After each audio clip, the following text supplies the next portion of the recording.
بسم الله الرحمن الرحيم. السلام عليكم ورحمة الله وبركاته. ايه هي اسرار التأمين الصحي المصري والامريكي؟ التأمين الصحي هو نوع من انواع التخفيض في مصاريف العلاج. يعني ممكن الدكتور يطلب 1000 جنيه وانت تدفع 100 بس، وتدفع اشتراك شهري علشان تحتفظ بهذا التخفيض.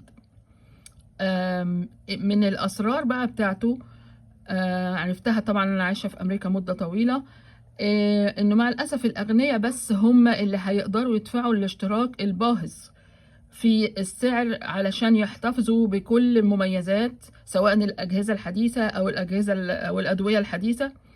باقي الشعب مش هيسمح له حتى ان هو يلمس الاجهزه ديت الا لو كان خلاص المرض واضح جدا عليه.